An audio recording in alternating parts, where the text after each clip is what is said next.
ठीक है, रिवाइज किया आप लोगों ने? बोहर मॉडल समझ में आया बेसिक? तो what is the difference between Bohr model and the Rutherford model? क्या डिफरेंस आप समझे between Rutherford model and the Bohr model? ये सर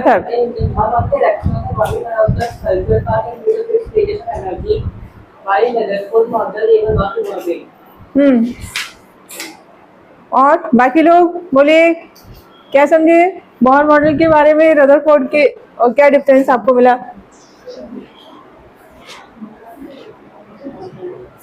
यस बोलिए। Bohr was able to explain how electron move out of the nucleus, Rutherford was not able to explain. और main point क्या था? Main point he said Spectrum explained the spectrum. Electrons do not radiate energy while revolving, है ना? इसी के ऊपर तो सारी कहानी खराब हुई थी रदरफोर्ड मॉडल की। यही था drawback of Rutherford model. Then Bohr क्या किया? बोहर ने डिफरेंट पॉइंट दिया, उन्होंने बोला कि electrons do not radiate energy, ठीक है?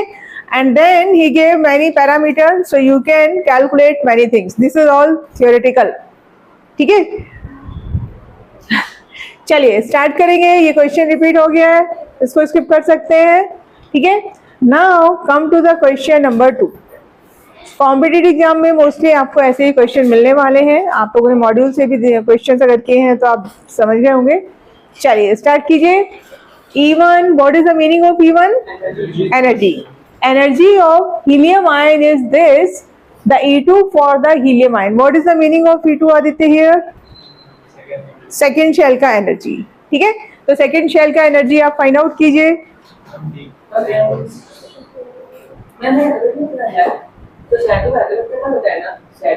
Z atomic number. चलिए सबका पेन चलना चाहिए, कैलकुलेट कीजिए, माइंड में नहीं करना है, हाथ से करना है।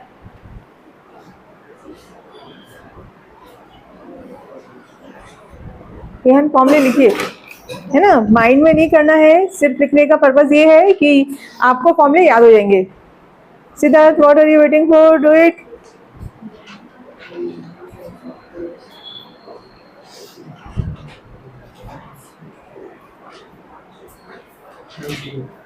डियर है D, everyone is getting D. जिसको प्रॉब्लम है बताइए, थोड़ा स्पीड अप कीजिए बेटा। डी, अनीता आ गया आंसर? अक्षता नहीं, ओ, मुझे लगा मोक्षता नहीं, Akshata. D, everyone is getting D? Okay, then come to the question number 3. The radius of hydrogen atom in the ground state is 0.53 angstrom. यही आपने सीखा था, ठीक है? The radius of lithium 2 ion in a similar state. In a similar state means what is the value of n in this case? 1. ठीक है? कितना value रखना है? 1. Try to find the value. Okay. Next आ जाओ आप फिर।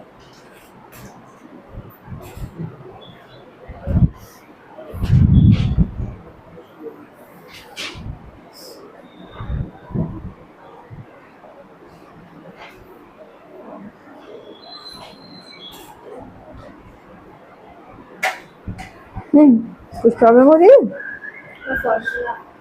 फॉर्मूले लिखा ना? हाँ, यस, हाँ जी। मैंने ब्लैक में 17.6 आ रहा है, ये मैं 17.6 आ रहा है। 0.17 आएगा। आपने कुछ गलत किया, तो कितना दिया? वो वाला नंबर यूज करना, 0.53। आप अगर आप 0.53 लेंगे तो इट शुड बी 0.17। आपने 52.9 लिया है ना, इसलिए गड़बड़ हो रहा है। If you are done with the question number 3, then go to question number 4.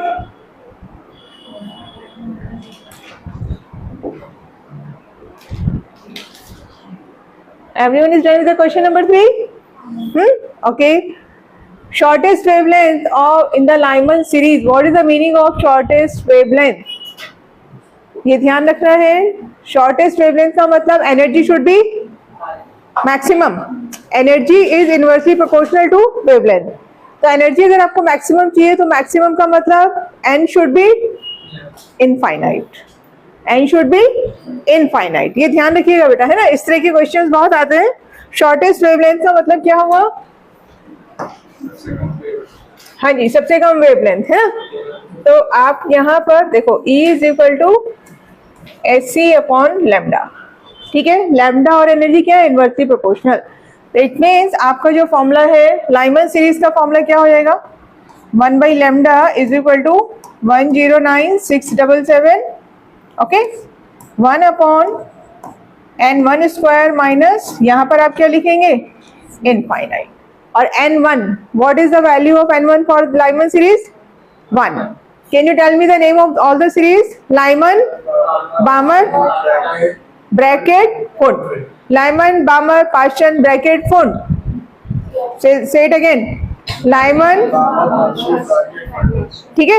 Lyman 1 यानी electron is landing on the first. Balmer 2, Paschen 3, bracket 4, Fund 5. ठीक है. और यहाँ पर विजिबल एक ही है आपका सीरीज. ये radiations which series falls in visible region? Balmer. Lyman UV, Balmer visible और बाकी 3 IR. ठीक है. तो ये बेसिक सी चीजें पता होनी चाहिए. शॉर्टेस्ट वेवलेंथ के लिए आपको क्या करना है यहाँ पर, और इधर क्या है? Z square. चलिए इस फॉर्मूले को अप्लाई करके इन दिस केस आपको कैलकुलेशन की जरूरत नहीं पड़ेगी. आप यहाँ पर instead putting this value you can use only R H. This is Rydberg constant. ठीक है. कैलकुलेशन मत कीजिए, आप सिंपल वे में इसको बस लोअर फ्रैक्शन में आप ला सकते हैं. So the first case would be hydrogen है तो it will be 1 upon lambda is equal to R. क्या हो जाएगा? 1 अपॉन फर्स्ट सीरीज का, तो ये सिंपली R ही हो गया यहाँ पे. ठीक है. Then the longest wavelength. Longest wavelength का मतलब क्या हुआ? Next energy level. कौन सी सीरीज की बात कर रहा है? Paschen series. तो पाश्चन सीरीज के लिए what should be the formula? यहाँ पर लाइमन 1, बामर 2, पाश्चन 3. तो n1 should be 3, n2 should be 4, n2 should be 4. समझे आप? ये ध्यान रखनी है दोनों चीजें. शॉर्टेस्ट का मतलब क्या है? n2 कितना लेना है? Always infinite. ठीक है. और लॉन्गेस्ट के लिए n2 क्या हो जाएगा? n1 plus 1. Got it? Try कीजिए इसका आंसर.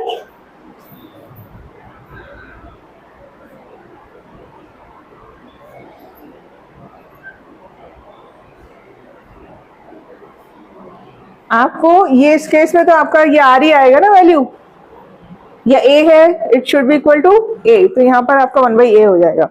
ट्राई कीजिए. नहीं आ रहा है तो फिर मैं हेल्प करती हूँ.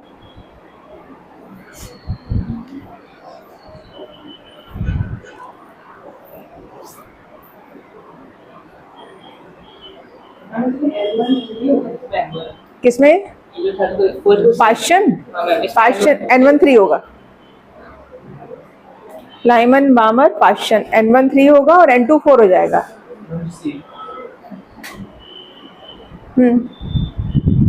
क्या आंसर आ गया सर? ओके. नेक्स्ट वाला. नेक्स्ट में तो कुछ कैलकुलेशन नहीं है. ठीक है. 36 बाई A. हाँ सी ना, ऑप्शन सी. यस. हाँ भाई आ गया बेटा. फोर्थ का आंसर आ गया. नहीं समझे? कितने लोगों को समझ में नहीं आया? ओके. चलिए क्या करना है आपको? क्वेश्चंस याद रखेंगे, है ना. हीलियम आयन की हम बात कर रहे हैं. ठीक है. तो आपको देखो उसने दिया है ये चीज समझ में आ गई. SC वाली हाइड्रोजन के केस में आपको वेवलेंथ कितना मिल रहा है? 1 बाई इसमें इरेजर कहाँ है?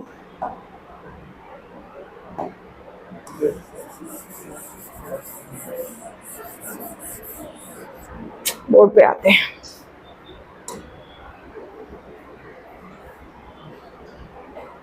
देखिए 1/λ इज इक्वल टू क्या है फॉर्मूला आपका? R H 1/n1 square minus 1/n2 square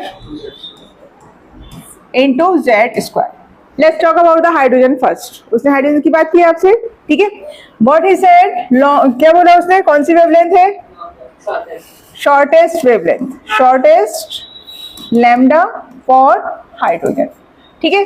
तो 1/λ is equal to R H 1/1 square, ठीक है।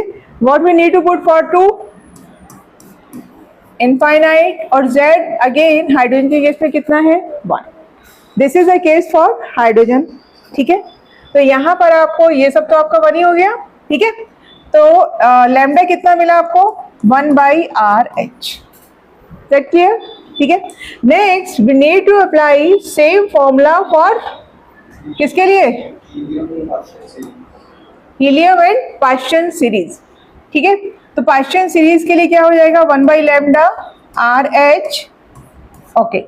Paschen series Lyman Balmer Paschen, तो N1 का वैल्यू कितना रहेगा? 3 स्क्वायर माइनस, अब उसने बोला है आपको कौन सी वेवलेंथ? लॉन्गेस्ट। लॉन्गेस्ट का मतलब नेक्स्ट एनर्जी लेवल 3 पे है अभी, 3 से कहाँ जाना जाएंगे? 4 पर, so it would be 4 square, ठीक है। Beside this what is the value of Z in case of helium? 2, तो 2 का क्या हो जाएगा? स्क्वायर, समझे।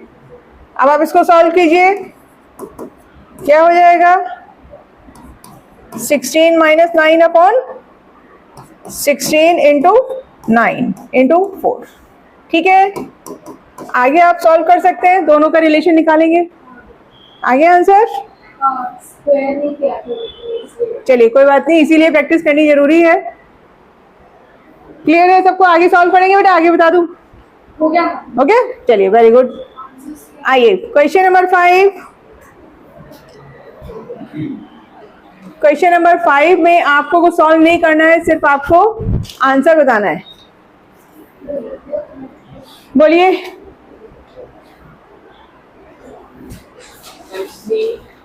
इट इज ऑप्शन बी, है ना? It is option B, -13.6 upon n square E electron volt. Okay, question number 6। देखो ये भी इसमें कुछ कैलकुलेशन नहीं है। If you remember from the last class, kinetic energy and potential energy का जो रिलेशन था उसके बेस पे आपका आंसर आएगा। बोलिए। Total energy of the electron will B,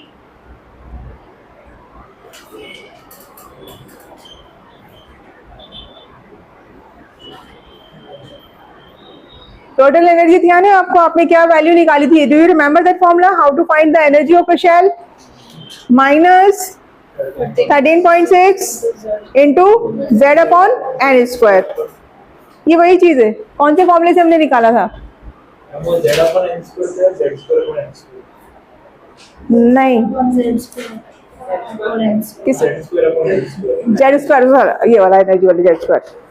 हाँ जी, यहाँ पर आपका करेक्ट आंसर है ए, ठीक है। नेगेटिव में आती है एनर्जी। एक बार वो चेक दैट डेरिवेशन जो आपने एनर्जी के लिए किया था, just check in your notebooks. पहले हमने किसको कैलकुलेट किया था? काइनेटिक एनर्जी को। Then we calculated potential energy. Potential energy was double of kinetic energy with negative sign, ठीक है। टोटल एनर्जी में इसलिए आपको फिर साइन क्या मिलेगा? नेगेटिव मिलेगा, समझे आप? So the correct option is -12 E square upon R, ठीक है। कोई कंफ्यूजन यहाँ पे? बोलिए, जिसको समझ में नहीं आया बता सकते हैं। पक्का समझ में आ गया? चलिए नेक्स्ट क्वेश्चन।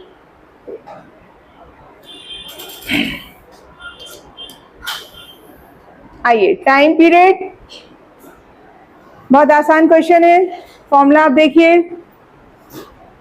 6.56 समथिंग था ना, into Z square upon N cube, right.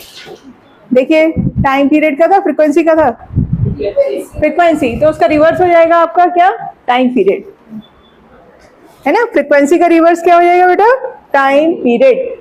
चलिए कीजिए रिलेशन, आपको रेशियो निकालना है T12 T21।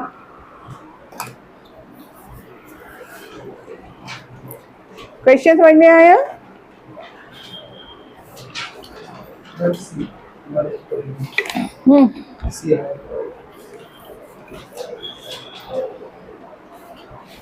क्यों किया आपने? ये जो फॉर्मूला था इसको इन्वर्स करना है। इसको इन्वर्स करेंगे, उससे फिर confusion N cube upon Z square.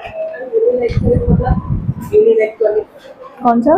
वो यूनिलैक्ट्रॉनिक, यानी if in both mother the unielectronic atom time, uni electronic, uni stand for one, electronic मतलब वन इलेक्ट्रॉन, ठीक है। जितना भी आप बहुत मॉडल पढ़ रहे हैं, that is applicable for the species which is having one electron, यानी hydrogen and hydrogen like ions. इस केस में वैल्यूज आपकी कैंसिल आउट हो जाएंगी बेटा, है ना। 6.6 जो नंबर है ये कैंसिल आउट होगा। चलिए थोड़ा सा फास्ट कीजिए, क्या है फॉर्मूला आपका? हाँ, तो इसको करने में क्या प्रॉब्लम आ रही है? टाइम पीरियड क्या होता है, 1/f, ठीक है। तो ये पूरा रिवर्स हो गया, इसको तो कैंसिल हटा दो। अभी क्या हो गया आपका, N cube upon Z square, Z square. तो अब आप लगाओ, पहले केस में क्या होगा, T12 में क्या फॉर्मूला बैठेगा आपका, बताओ। 1 क्या है इसमें, ये शेल नंबर, शेल नंबर, तो 1 है शेल नंबर, ठीक है। तो ये तो 1 ही हो गया ऊपर, और नीचे क्या है 2, Z रिप्रेजेंट्स, ये क्या है 2, तो ये 4 हो गया, ठीक है। ऐसे ही 2 T21, तो ये क्या हो जाएगा ऊपर 2 क्यूब हुआ ना, 8 हो गया, और नीचे क्या हो जाएगा 1। निकालो इसका रेशियो, देखो गॉट इट। हाँ, टाइम पीरियड के लिए बेटा ध्यान रखिएगा, उल्टा करना है, उसको रिवर्स करना है। नहीं समझ जाएगा बस ये बचेगा। हाँ, सिर्फ इसका आप चेक कर सकते हो। देखिए आंसर क्या आएगा, सी। आपका जो फॉर्मूला है ना फ्रीक्वेंसी का,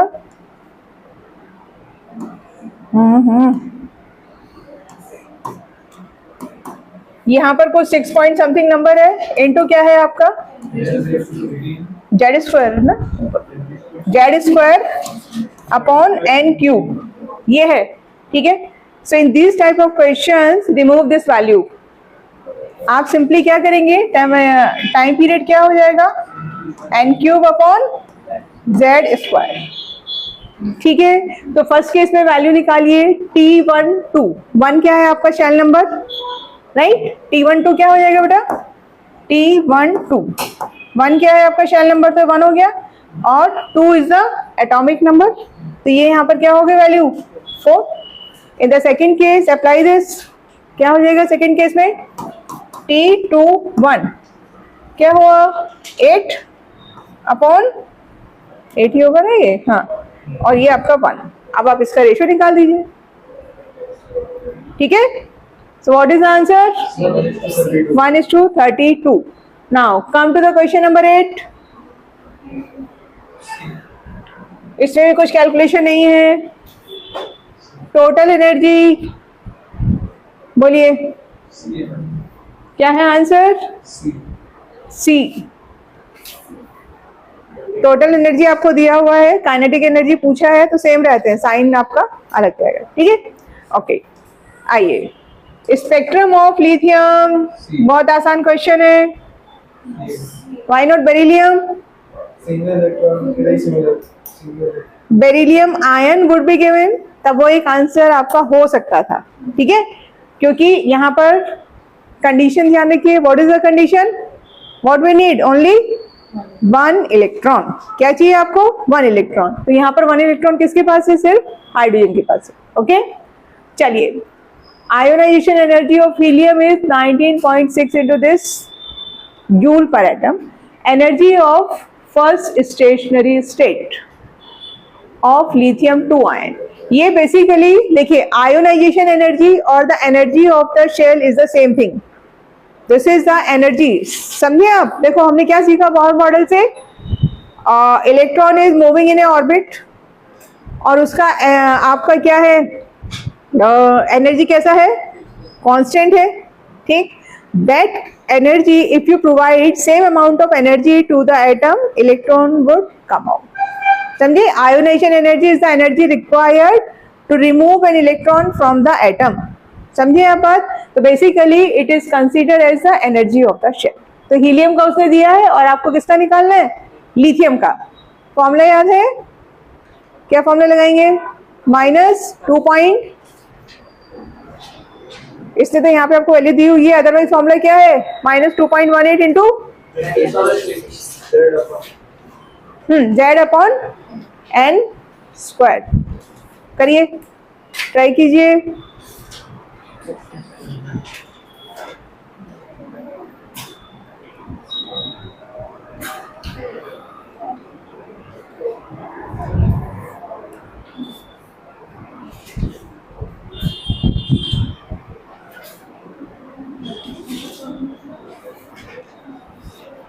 जिसको प्रॉब्लम आ रही है बेटा, कौन सा फॉर्मूला लगा है इसमें? एनर्जी, बेटा ये इलेक्ट्रॉन वोल्ट में है, ठीक है, और आपको किस में चाहिए, जूल में चाहिए। तो जूल में वैल्यू क्या हो जाएगी, माइनस, अच्छा हमने एनर्जी का जूल का नहीं लिखा क्या, टोटल एनर्जी ये है -2.18 इंटू 10⁻⁻18। आप समझा गई कौन सा, ये क्वेश्चन। ये वाला हीलियम वाला, ओके। बोलिए क्या वैल्यू आपकी, आपको एक्चुअली इलेक्ट्रॉन वोल्ट की वैल्यू लिखी है, पहले एक फॉर्मूला नोट डाउन करो। जहां पर आपने एनर्जी लिखी हुई है ना, -13.6 एनर्जी का लिखा है बेटा, वहीं पे लिखे, आपको समझ में आएगा क्या करना है।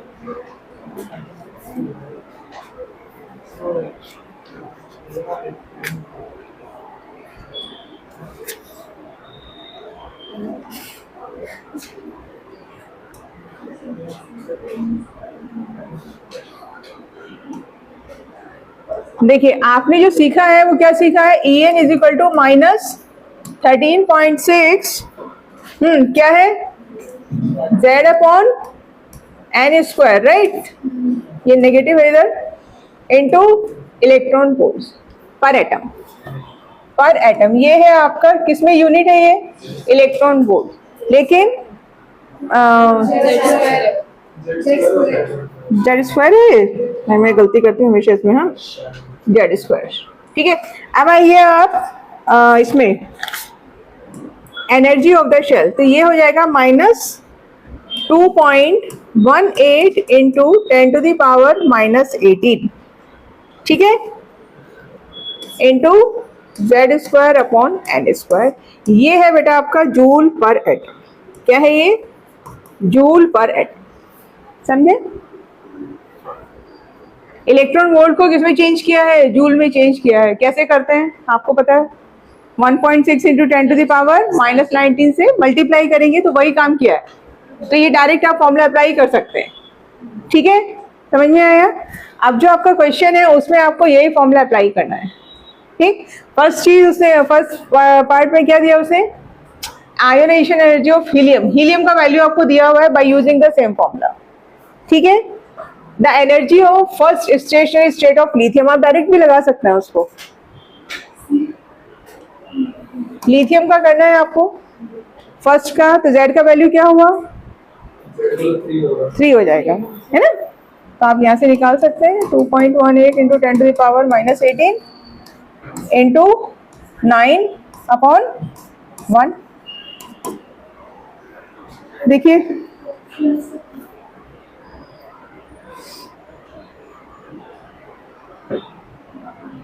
क्या आ रहा है, आ रहा है कुछ नहीं, मैच नहीं कर रहा है, ओके कुछ गड़बड़ कर रहे हैं। चलो 1 मिनट सॉल्यूशन देखते हैं इसका।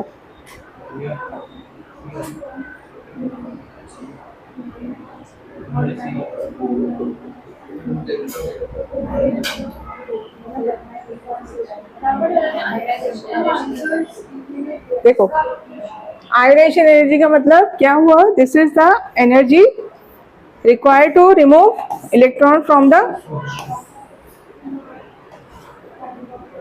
ये देखिए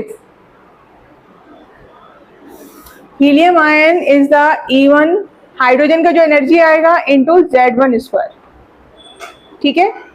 सेकेंड, लिथियम का वही आपने फॉर्मूला लगाया E1, ये see this value is equal to what, minus 2.18 into 10 to power minus 18 Z square upon N square. जब फर्स्ट शेल हाइड्रोजन का एनर्जी निकालेंगे इसलिए उसको क्या लिया हुआ है 1h।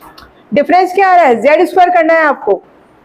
ये चीज समझ में आई, क्लियर है। This is the energy of hydrogen atom of first shell multiplied by Z1 square. So this gives the value of helium ion and the second one is giving you the value of lithium ion.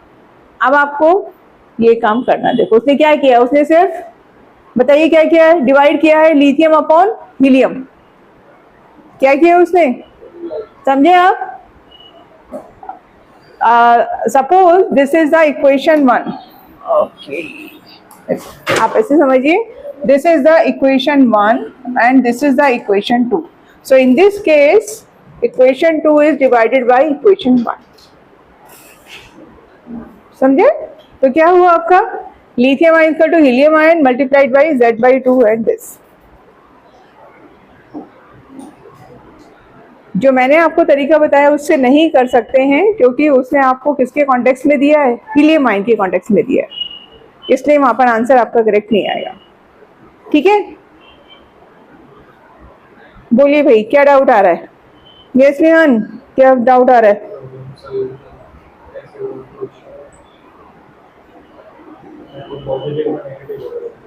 क्या positive negative हो गया, energy in the orbit हमेशा क्या रहेगी, negative रहेगी। यहाँ पे आपका जरूर ये पॉजिटिव आ रहा है फिर आप उसको नेगेटिव कंसीडर करेंगे। Shall I change the screen? हाँ ठीक है।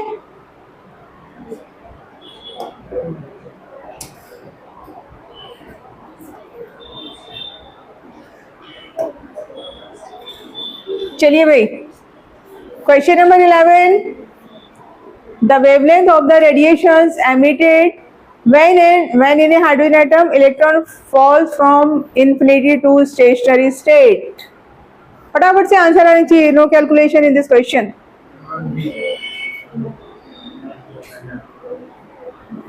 बेसिकली क्या हुआ, रेसिप्रोकल ऑफ रिडबर्ग कांस्टेंट है ना। क्या हुआ, रेसिप्रोकल हुआ क्योंकि कौन सा फॉर्मूला लगाओगे, बोलो अलीशा।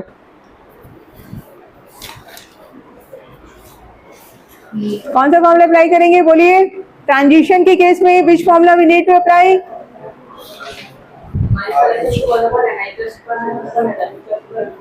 हाँ रिडबर्ग कांस्टेंट आ रहा है ना यहाँ पे, तो क्या होगा फॉर्मूला आपका, देखिए 1 lambda is equal to R 1 N1 square minus 1 N2 square, और ये वैल्यू मिलती है सेंटीमीटर इनवर्स में, ये फॉर्मूला। ट्रांजिशन देखिए हमेशा ध्यान रखिएगा, when electron is jumping from N1 to N5 और it is coming back, in both the cases we need to apply this formula, ठीक है। अब उसने क्या बोला है आपको, इलेक्ट्रॉन फॉल्स फ्रॉम इन्फिनिटी, तो what is the value of N2 square, infinite हो जाएगा, 1/इनफाइनाइट क्या हो गया 0, और ये क्या है आपका, ये भी 1 है, तो basically it is like this, है ना। तो वेवलेंथ क्या हो जाएगा 1/r, और 1/r की वैल्यू क्या रहेगी आपकी, निकालो क्या होगा, ये किस में थी वैल्यू आपकी, सेंटीमीटर इनवर्स में थी, 1096/1 centimetre inverse, so it would be something 911 angstrom, आपका ये आता आंसर। रेसिप्रोकल आप ऐसे याद कर लीजिए, reciprocal of R is 911 angstrom. अब उस हिसाब से आप यहाँ पे आंसर मैच कर सकते हैं, ठीक है। तो हर जगह कैलकुलेशन जरूरी नहीं है, कुछ चीजें थोड़ा सा याद करेंगे तो हो जाएगा। क्वेश्चन नंबर 12 बी, देखो ध्यान से, क्वेश्चन नंबर 12 का आंसर बताइए भाई। ए होगा, ए होगा, देखिए क्या है? सब लोग बोलिए, सबका आंसर चाहिए मुझे। वेवलेंथ। और कोई चेंज आंसर? अपना आंसर दीजिए, दूसरे पे विश्वास ही नहीं करना है।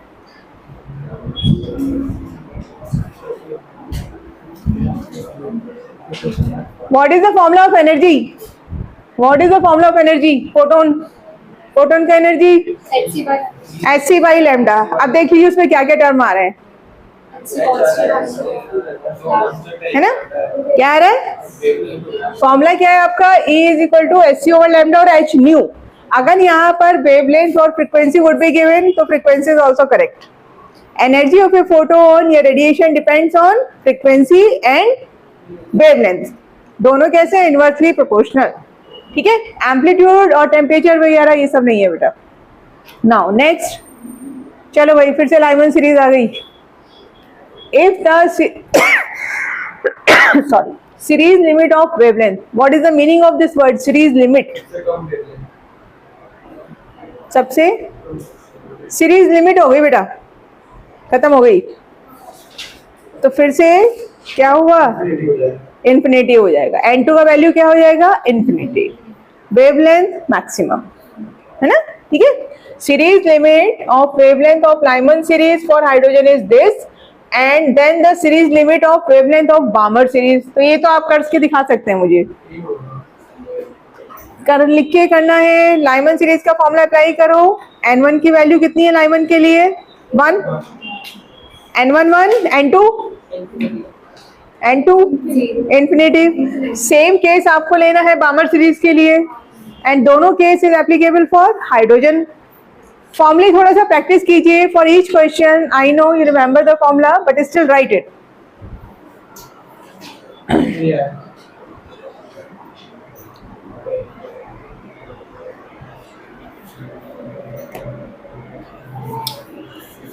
हो गया आदित्य?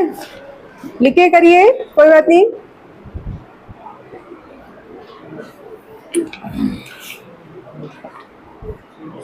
फॉर्मूले लिखा कीजिए, है ना बेटा, एवरी टाइम। वो लेवल चाहिए कि आपका माइंड कहीं हो रहा है और आपके हैंड को फॉर्मूला एकदम करेक्ट लिखना चाहिए। That type of practice required. लिखने का मतलब ये है।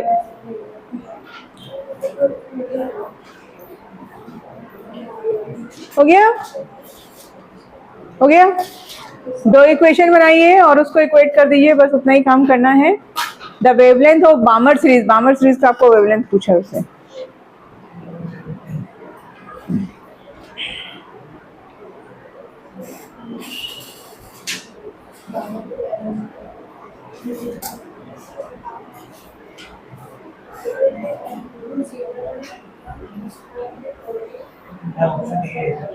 देखिए बेटा,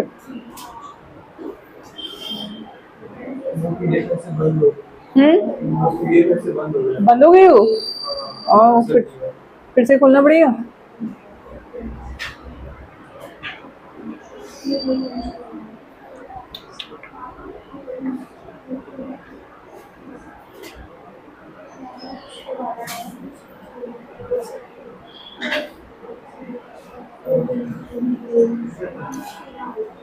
क्वेश्चन नंबर 13 था ना ये?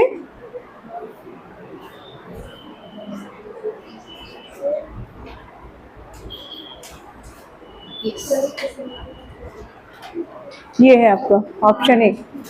ठीक है, this is for Lyman series, this is for बामर series, और आपको क्या करना है? रेशियो निकालना है बस। ओके,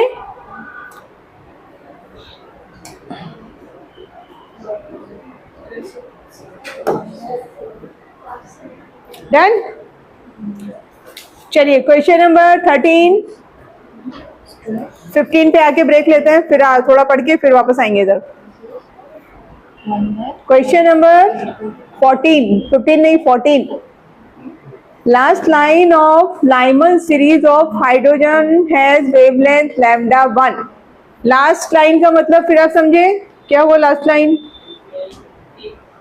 लास्ट लाइन फिर से इंफिनिटी। ठीक है, and the second line of Balmer series, second line का मतलब N1 2 और N2 3 बामर, सेकेंड पोलर अच्छा हाँ, सेकंड लाइन के लिए 4। देखो बामर में इलेक्ट्रॉन कहाँ लैंड कर रहा है, 2 पे। Next line when you are putting n2 is equal to 3, second line when you are putting n2 is equal to 4, fifth line है when you are putting n2 is equal to 5। Next आपको देखना है, ठीक है। तो जैसा ऊपर question था एग्जैक्टली वैसा ही क्वेश्चन है ये भी। जल्दी से इसको ट्राई कर लीजिए, ठीक है। फिर यहां से ब्रेक लेंगे थोड़ा क्वेश्चन से, फिर वापस आएंगे हम बोहर मॉडल पे।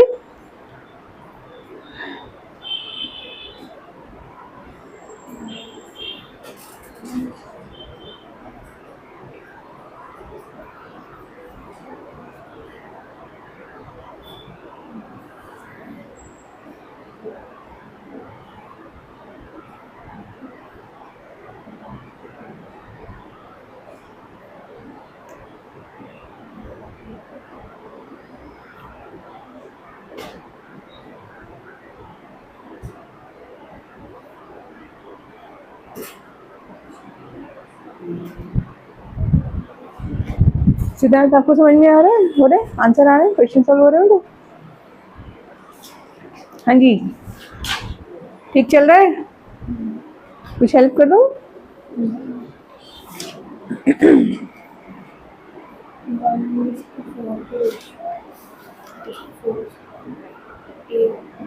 स्क्वायर वगैरह कर लिया था सब? क्या आ रहा है?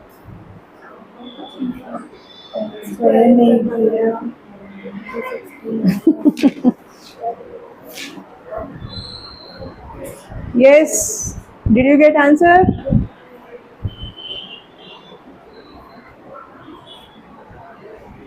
हाँ भाई, आपको समझ में आ गया? मोस्टली ऐसे क्वेश्चन आते हैं बोहर मॉडल से।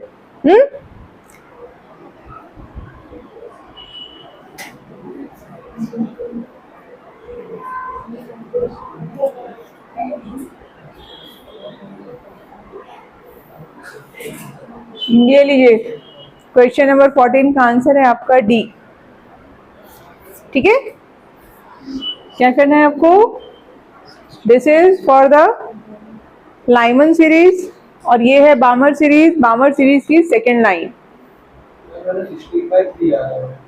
16/2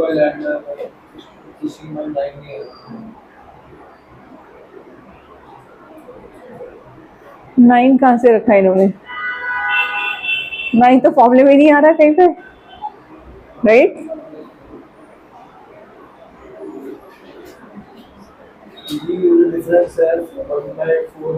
वन बाई 16 तो 9 तो आ ही नहीं रहा है। मुझे लग रहा है कुछ मिसिंग, यहाँ पे गड़बड़ है बेटा क्वेश्चन में। या तो सेकेंड लाइन नहीं होगा यहाँ पे, ठीक है, या फिर ये आंसर नहीं होगा। एक चीज आप समझे कहाँ से बात आ रही है? 9 का मतलब क्या है? 3 का स्क्वायर करेंगे, 3 का स्क्वायर मतलब नेक्स्ट टाइम का आपको लेना पड़ेगा, but he is talking about second line, तो ये आंसर गड़बड़ है यहाँ पे। ओके, क्या आ रहा है आप लोगों का आंसर? इसमें मैच कीजिए क्या आ रहा है।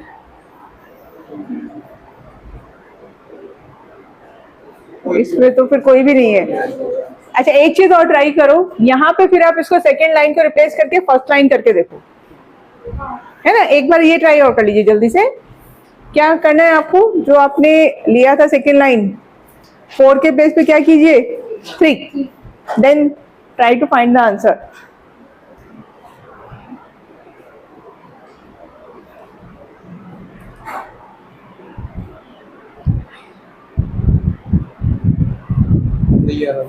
नहीं आ रहा है? अच्छा चलो, फिर इसको मैं देखूंगी बाद में। नहीं आ रहा है, कोई बात नहीं, तो कुछ तो यहाँ पे गड़बड़ है। मैं एक बार चेक करके then I will get back to you. Okay, चलिए थोड़ा सा देख लेते हैं क्वेश्चन से। वापस आइए, हम कर रहे थे बोहर मॉडल, ठीक है।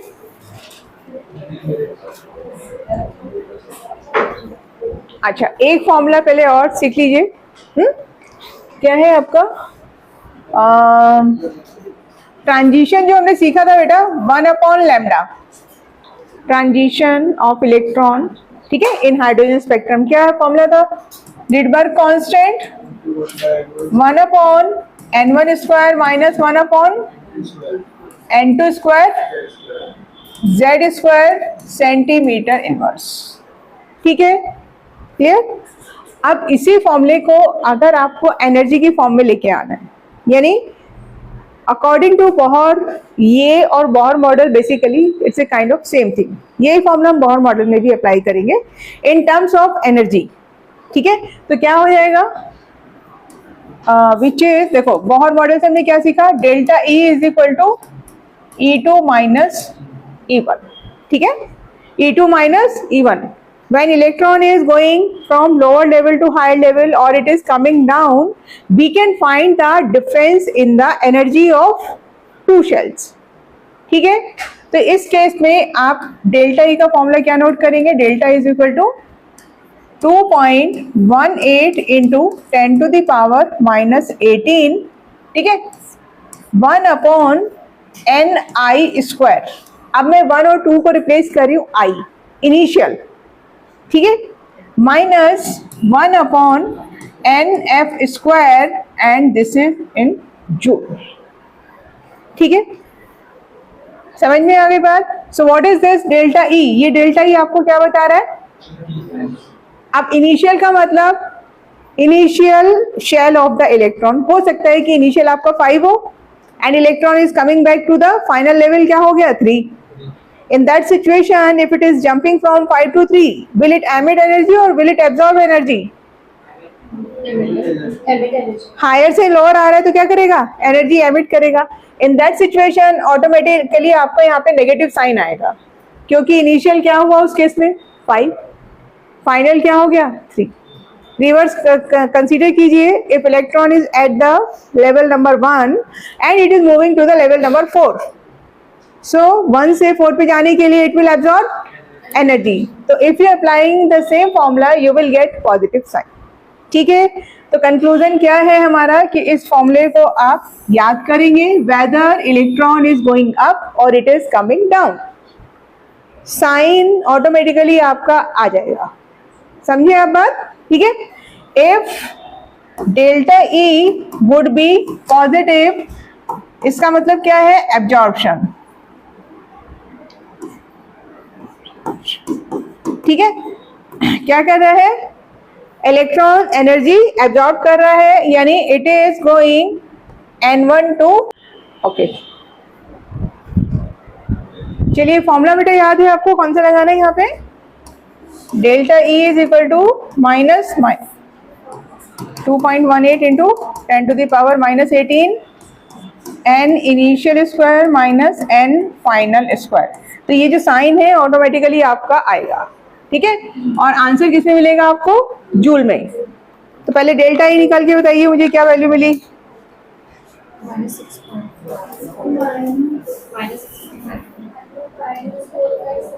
आप ये फिर इस फॉर्मूला में डाल सकते हैं इसको, हाँ, इस एनर्जी को। हाँ, तो इसी का तो एनर्जी ये है। जूल है ना, हाँ, तो ये जूल का ही फॉर्मूला है। जूल का, हाँ हाँ, स्क्वायर करना है यहाँ पे, भूल गए।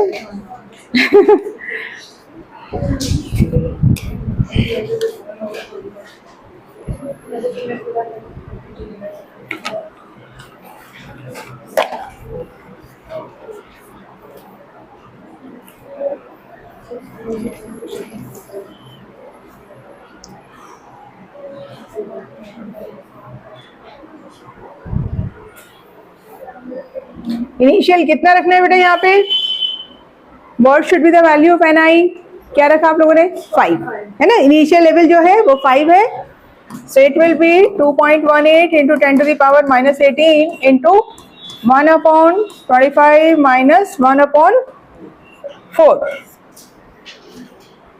ठीक है, so it will be 2.18 into 10 to the power minus 18 into, अब देखो ये नेगेटिव आएगा आपका, तो इसका मतलब क्या है, electron is coming down and it will radiate energy, that's why you are getting negative sign. ठीक है, तो इट विल बी 21 अपॉन 25, आप इसको एज इट इज भी रख सकते हैं। ठीक है, और इसी को किसके इक्वल टू करेंगे हम, एच न्यू, तो यहां से आप न्यू का वैल्यू निकाल सकते हैं, क्या 1/100, हाँ, इंटू 4, ये लीजिए, ठीक है। This will be the value of energy, और फिर इसकी हेल्प से आप फ्रिक्वेंसी एंड वेवलेंथ फाइंड कर सकते हैं, ठीक है। अप्रोक्सीमेट कितना आएगा, 4 पॉइंट समथिंग आएगा। देखो ये तो 100 हो गया ना सीधे सीधे, और 2 इंटू 2 क्या आएगा, अप्रोक्सीमेट आंसर आपका 4 पॉइंट समथिंग आएगा, ठीक है। हम फिर उसको विदाउट साइन, क्या इसका negative sign without, negative sign is simply telling you that electron is coming down, ठीक है। इसको कैलकुलेशन मत लीजिए, कैलकुलेशन में सिर्फ आप एनर्जी यूज कीजिए, नेगेटिव साइन नहीं। तो for the finding of energy of sorry frequency and wavelength. हो गया भाई, पीछे आंसर क्या है बताइए। देखिए एनर्जी आएगी आपकी, मैं फाइनल आंसर बता देती हूँ, बुक में है ये एग्जांपल आपका। एनर्जी इज -4.58 इंटू 10⁻⁻19 जूल, ठीक है। फिर फ्रिक्वेंसी आप निकालेंगे, frequency will be 6.91 into 10⁻14 hertz.